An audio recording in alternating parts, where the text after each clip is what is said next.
Breaking news రాష్ట్రంలో భారీగా IAS అధికారులను బదిలీ చేసింది తెలంగాణ ప్రభుత్వం. మొత్తం 10 మంది ఐఏఎస్ అధికారులతో పాటు మరో 4 నాన్ క్యాడర్ అధికారులను ట్రాన్స్ఫర్ చేస్తూ ఉత్తర్వులు జారీ చేశారు సిఎస్ రామకృష్ణారావు.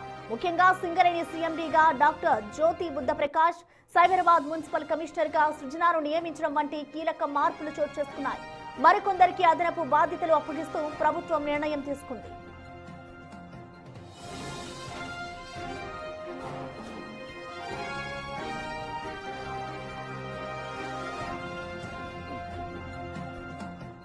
రాష్ట్రంలో భారీగా ఐఏఎస్ అధికారులను బదిలీ చేసింది తెలంగాణ ప్రభుత్వం. మొత్తం 10 మంది ఐఏఎస్ అధికారులతో పాటు మరో 4 నాన్ క్యాడర్ అధికారులను ట్రాన్స్ఫర్ చేస్తూ ఉత్తర్వులు జారీ చేశారు. ఇటు ప్రజావాణి స్టేట్ నోడల్ ఆఫీసర్ గా ఒకరిని నియమించగా, ఇటు డాక్టర్ జ్యోతి బుద్ధ ప్రకాష్ సింగరేణి సీఎండీగా ఉన్న అతన్ని, ఇటు సైబరాబాద్ మున్సిపల్ కమిషనర్ గా సృజనాను నియమించడం వంటి కీలక మార్పులైతే చోటు చేసుకున్నాయి. అయితే మరికొందరికి అదనపు బాధ్యతలు అప్పగిస్తూ కూడా ప్రభుత్వం నిర్ణయం తీసుకుంది. 4 నాన్ క్యాడర్ అధికారులను కూడా స్థానచలనం అయితే చేశారు. ఇటు సింగరేణి సీఎండీగా ఉన్న డాక్టర్ జ్యోతి బుద్ధ ప్రకాష్ ని సింగరేణి సీఎంగా నియమించారు. అలాగే సైబరాబాద్ మున్సిపల్ కార్పొరేషన్ కమిషనర్ గా జి సృజనానైతే నియామకం చేశారు. టీజీఆర్ ఏసీ డీజీగా సందీప్ కుమార్ సుల్తానియాకు బాధ్యతలైతే అప్పగించారు. మొత్తానికి చూసుకుంటే ఇటు రాష్ట్రంలో భారీగా ఐఏఎస్ అధికారులనైతే తెలంగాణ ప్రభుత్వం బదిలీ చేసింది.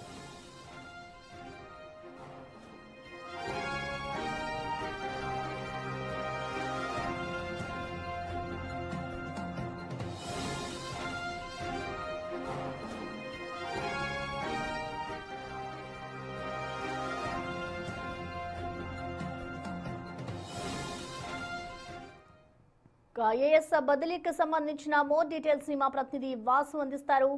వాసు, చెప్పండి, అసలు ఐఏఎస్ బదిలీలకు సంబంధించిన అప్డేట్స్ ఎలా ఉన్నాయి? ఎవరెవరిని ఎక్కడెక్కడికి బదిలీ చేశారు?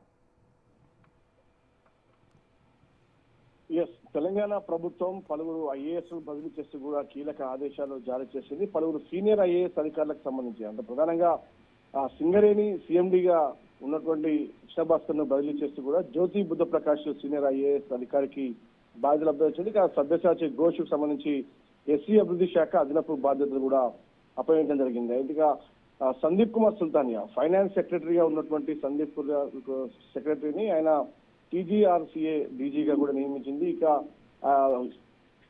PR&RT కమిషనర్ గా దివ్య దేవరాజును అదనపు బాధ్యతలు అప్పగించింది. జిహెచ్ఎంసీ కమిషనర్ గా ఆర్వి ఖన్నను కొనసాగిస్తూ ఆదేశాలు జారీ చేసింది ప్రభుత్వం. ఇక సైబరాబాద్, అంటే ఇటీవల గ్రేటర్ హైదరాబాద్ ను 3 మున్సిపల్ కార్పొరేషన్లుగా విభజిస్తూ చేసినటువంటి కీలక నిర్ణయానికి సంబంధించి ఖన్నన్ను హైదరాబాద్ కు సంబంధించి కమిషనర్ గా నియమించింది. ఇక శ్రీజకు సంబంధించినటువంటి విషయంలో కూడా సైబరాబాద్ మున్సిపల్ కార్పొరేషన్ కమిషనర్ నియమించింది. ఇక వినయ్ కృష్ణారెడ్డికి సంబంధించి మల్కాజ్గిరి కమిషనర్ గా అతన్ని నియమిస్తూ ఆదేశాలు జారీ చేసింది.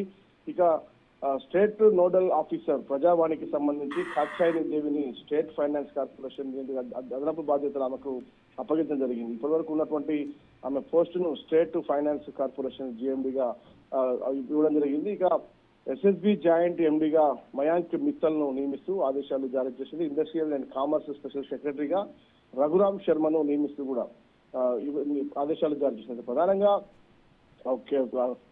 10 మంది ఐఏఎస్ అధికారులు కాకుండా నాన్ క్యాడర్ ఐఏఎస్ లకు కూడా పోస్టింగ్ ఇచ్చింది. ప్రధానంగా పంకజ ఎగ్జిక్యూటివ్ డైరెక్టర్ హెచ్ఎండబ్ల్యూఎస్ మల్కాజ్గిరికి ఆమెను నియమిస్తూ ఆదేశాలు జారీ చేసింది. ఇక సామ్రాట్ అశోక్ ను ఎగ్జిక్యూటివ్ డైరెక్టర్ హెచ్ఎండబ్ల్యూఎస్ హైదరాబాద్ కు నియమిస్తూ ఆదేశాలు జారీ చేసింది. ఇక Santosh executive director HMWS Hyderabad. అంటే వీళ్ళ ముగ్గురికి కూడా హెచ్ఎండబ్ల్యూఎస్ లో ఇటీవల కాలంలో కూడా పెద్ద ఎత్తున కూడా గ్రేటర్ హైదరాబాద్ ను పరిధిని 3 కమిషనర్లుగా నియమించిన నేపథ్యంలో కూడా వీటిని విభజిస్తూ కూడా 3 అధికారులకు ఎగ్జిక్యూటివ్ డైరెక్టర్ బాధ్యతలు అప్పచెప్పింది.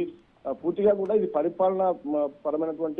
పాలనాపరమైనటువంటి నగర అభివృద్ధి కోసమే ఈ యొక్క బదిలీలు చేసినట్టుగా ప్రభుత్వం ఉత్తర్వులు పేర్కొనడం జరిగింది. థాంక్యూ వాసు.